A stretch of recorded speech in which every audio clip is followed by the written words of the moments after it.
Hi നമസ്കാരം. ഇന്ന് നമ്മൾ കാണിക്കാൻ പോകുന്നത് 5x3 സൈസ് വരുന്ന എപ്പോക്സി കാസ്റ്റ് ചെയ്തുകൊണ്ടുള്ള ഈ ഒരു ഡൈനിങ് ടേബിൾ എങ്ങനെയാണ് നിർമ്മിക്കുന്നത് എന്നുള്ളതിൻ്റെ ചെറിയൊരു വീഡിയോസാണ്. ഫ്രെയിമിംഗ് ചെയ്യുന്നത് അല്ലെങ്കിൽ മോൾഡ് ചെയ്യുന്നത്, വുഡ് സാൻഡ് ചെയ്യുന്നത്, അത്തരത്തിലുള്ള കാര്യങ്ങളൊന്നും നമ്മൾ ഈ ഒരു വീഡിയോസിനകത്ത് ഉൾപ്പെടുത്തിയിട്ടില്ല. കാരണം ഇതിനുള്ള മുമ്പിലത്തെ വീഡിയോസിലെല്ലാം തന്നെ നമ്മൾ ഇത്തരത്തിൽ ഇതിൻ്റെ സ്റ്റാർട്ടിങ് മുതലുള്ള എല്ലാ കാര്യങ്ങളും നമ്മൾ ഉൾപ്പെടുത്തിയതുകൊണ്ട് മാത്രമാണ് ഇത്തരത്തിൽ നമ്മൾ കാസ്റ്റിംഗ് മാത്രമായിട്ട് നമ്മൾ വീഡിയോസ് ചെയ്യുന്നത്. അപ്പോൾ ആദ്യം നമ്മൾ സ്റ്റോണും കാര്യങ്ങളെല്ലാം വെച്ചതിന് ശേഷം ഫസ്റ്റ് ലെയർ നമ്മൾ ക്രിസ്റ്റൽ ക്ലിയർ ആയിട്ടുള്ള എപ്പോക്സിയാണ് കാസ്റ്റ് ചെയ്തിട്ടുള്ളത്. അത് ഡ്രൈ ആയതിനു ശേഷം സെക്കൻഡ് ലെയറാണ് നമ്മൾ കാസ്റ്റ് ചെയ്യുന്നത്. സെക്കൻഡ് ലെയർ സെൻറ്റർ പോർഷനിലായിട്ട് നമ്മൾ ക്രിസ്റ്റൽ ക്ലിയർ എപ്പോക്സിയും അതുപോലെ തന്നെ രണ്ട് സൈഡ് ഭാഗങ്ങളിലായിട്ട് നമ്മൾ മെറ്റാലിക് പിഗ്മെൻറ്റ് ആഡ് ചെയ്തിട്ടുള്ള ഒരു ഷാഡോ തിക്നെസ് അല്ലെങ്കിൽ ഷാഡോ ഗ്ലേസിംഗ് ഒക്കെ വരുന്ന ടൈപ്പ് ഓഫ് ആയിട്ടുള്ള ഒരു പിഗ്മെൻറ്റാണ് മെറ്റാലിക് പിഗ്മെൻറ്റ് എന്ന് പറയുന്നത്. അപ്പോൾ മെറ്റാലിക് പിഗ്മെൻറ്റ് ആഡ് ചെയ്തിട്ടാണ് രണ്ട് പോർഷന് നമ്മൾ ചെയ്തിട്ടുള്ളത്. സെൻറ്റർ പോർഷൻ നമ്മൾ സ്റ്റോണും കാര്യങ്ങളൊക്കെ ഉൾപ്പെടുത്തിയിട്ട് ഒരു ട്രാൻസ്പെറൻ്റ് ആയിട്ടുള്ള കൂളിംഗ് ഗ്രീൻ പിഗ്മെൻറ്റും കൂടെ ആഡ് ചെയ്തിട്ടാണ് ഈ ഒരു ഡൈനിങ് ടേബിൾ ചെയ്തിട്ടുള്ളത്. അപ്പോൾ അതിന് നമ്മൾ ഫസ്റ്റ് ലെയറും സെക്കൻഡ് ലെയറും ഇപ്പോൾ കാസ്റ്റ് ചെയ്തിട്ടുണ്ട്. അതിനുശേഷം ലെയർ കാസ്റ്റിംഗ് എല്ലാം കഴിഞ്ഞതിന് ശേഷമാണ് നമ്മൾ അടുത്ത വർക്കുകൾ ചെയ്യുന്നത്. അപ്പോൾ ഇതിന് മോൾഡിങ്ങും ഫ്രെയിമിംഗ് എല്ലാം വീഡിയോസ് നമ്മൾ മുമ്പേ ചെയ്തിട്ടുണ്ട്. അതിനുശേഷം ഫ്രെയിമിംഗ് ചെയ്തിട്ടുള്ള മോൾഡുകൾ നമ്മൾ റിലീസ് ചെയ്യുകയാണ് ചെയ്യുന്നത്. റിലീസ് ചെയ്തതിന് ശേഷം നമുക്ക് ലെവലിംഗ് ചെയ്യുകയാണ് അടുത്ത ഘട്ടം എന്ന് പറയുന്നത്. അപ്പോൾ അതിന് വേണ്ടിയിട്ട് മോൾഡിൽ നിന്നും നമ്മൾ ഇത്തരത്തിൽ കമ്പിയും കാര്യങ്ങളൊക്കെ വെച്ചിട്ടാണ് മോൾഡ് ചെയ്തിട്ടുണ്ടാകുന്നത്. ആ മോൾഡിങ്ങിൽ നിന്ന് നമ്മൾ റിലീസ് ചെയ്യുകയാണ് അടുത്തത് ചെയ്യുന്നത്. മോൾഡിൽ നിന്ന് ഇത്തരത്തിൽ പെട്ടെന്ന് തന്നെ നമുക്ക് റിലീസ് ചെയ്യാനും പറ്റുന്നതാണ്.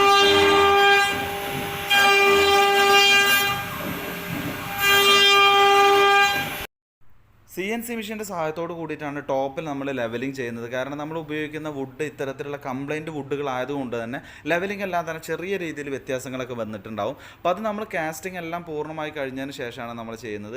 അതിനുശേഷം നല്ല പോലെ സാൻഡ് ചെയ്തിട്ട് ടോപ്പ് കോട്ടിന് റെഡി ആയിട്ട് വെക്കുകയാണ് ചെയ്യുന്നത്.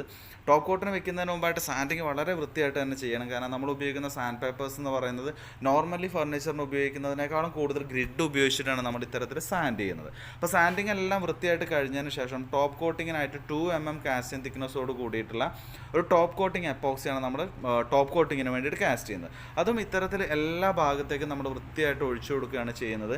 നമ്മൾ പ്രത്യേകം ശ്രദ്ധിക്കേണ്ട ഒരു കാര്യം, നമ്മൾ വോളിയം കാൽക്കുലേറ്റ് ചെയ്തതിന് ശേഷം മാത്രമാണ് വർക്കുകളെല്ലാം തന്നെ സ്റ്റാർട്ട് ചെയ്യുന്നത്. കാരണം നമ്മൾ ഉപയോഗിക്കുന്ന എപ്പോക്സി ഒരു പരിധി വരെ നമുക്ക് കൂടുതലായിട്ടോ അല്ലെങ്കിൽ കുറവായിട്ടോ വരാനായിട്ടുള്ള ചാൻസസ് കുറയ്ക്കുന്നതിന് വേണ്ടിയിട്ടാണ് വോളിയം കാൽക്കുലേറ്റ് ചെയ്യുന്നത്. എപ്പോക്സിയുടെ വോളിയം എല്ലാം വൃത്തിക്ക് കാൽക്കുലേറ്റ് ചെയ്തിട്ടാണ് ടോപ്പ് കോട്ടിംഗ് ആയിട്ടുള്ള 2 mm എപ്പോക്സി കാസ്റ്റ് ചെയ്യുന്നത്. അതിനുശേഷം കയ്യിൽ ഗ്ലൗസൊക്കെ ഉപയോഗിച്ചിട്ട് എല്ലാ ഭാഗത്തേക്കും തേച്ച് പിടിപ്പിക്കുകയാണ് ചെയ്യുന്നത്. നമ്മൾ എപ്പോക്സി ഉപയോഗിക്കുന്നത് പൂർണ്ണമായിട്ടും ബ്രഷുകളിലോ അല്ലെങ്കിൽ വേറെ എന്താ സ്പ്രേ ഉപയോഗിച്ചിട്ടോ ഗണ്ണ് ഉപയോഗിച്ചിട്ടോ ഒന്നുമല്ല, നമ്മൾ ഇത്തരത്തിൽ തേച്ച് പിടിപ്പിക്കുകയാണ് ചെയ്യുന്നത്. കാരണം എപ്പോക്സി എന്ന് പറയുന്നത് പൂർണ്ണമായിട്ടും സെൽഫ് ലെവലിംഗ് ആയിട്ടുള്ള ഒരു പ്രോഡക്റ്റാണ്. അപ്പോൾ അതുകൊണ്ട് തന്നെ നമ്മൾ കാസ്റ്റിംഗ് ചെയ്യുകയാണ് എപ്പോക്സി ഉപയോഗിച്ചിട്ട് എപ്പോഴും ചെയ്യുന്നത്. അത് ഇതുപോലെ തന്നെ എല്ലാ ഭാഗത്തേക്ക് എത്തുന്ന രീതിയിലാണ് നമ്മൾ കാസ്റ്റ് ചെയ്തിട്ടുള്ളത്, അല്ലെങ്കിൽ ഇത്തരത്തിൽ തേച്ച് പിടിപ്പിക്കുന്നത്. തേച്ച് പിടിപ്പിക്കാനായിട്ടുള്ള കാരണം നമ്മൾ ഉപയോഗിക്കുന്ന അല്ലെങ്കിൽ ടോപ്പ് കോട്ടിങ് ചെയ്യുന്നത് വെറും 2 mm ടോപ്പ് കോട്ടിങ് മാത്രമാണ് ചെയ്യുന്നത്. അതുകൊണ്ട് എല്ലാ ഭാഗത്തേക്കും നമ്മൾ എത്തിക്കുക എന്നുള്ളതാണ് ഫസ്റ്റായിട്ട് ചെയ്യേണ്ടത്. അതിനുശേഷം നമുക്ക് ടോപ്പ് കോട്ടിങ് കഴിഞ്ഞതിന് ശേഷം ഇത്തരത്തിലുള്ള റിസൾട്ട് ആയിരിക്കും കാണാൻ സാധിക്കുക. അപ്പോൾ ഇത്തരത്തിലുള്ള പ്രൊഡക്റ്റുകളുടെ ഒരുപാട് വീഡിയോസ് എല്ലാം തന്നെ നമ്മൾ നമ്മുടെ ചാനലിലൂടെ ചെയ്തിട്ടുണ്ട്. അപ്പോൾ നിങ്ങൾക്ക് ഇത്തരത്തിലുള്ള പ്രൊഡക്റ്റുകൾ വാങ്ങിക്കാനോ അല്ലെങ്കിൽ ഇത്തരം പ്രൊഡക്റ്റുകളെ കുറിച്ച് പഠിക്കാനോ താല്പര്യമുള്ള ആളുകളാണെങ്കിൽ തീർച്ചയായിട്ടും നിങ്ങൾക്ക് താഴെ കൊടുത്തിരിക്കുന്ന നമ്പറിൽ വിളിച്ചിട്ട് ഡീറ്റെയിലിംഗ് ആയിട്ടുള്ള കാര്യങ്ങളൊക്കെ ചോദിക്കാവുന്നതാണ്.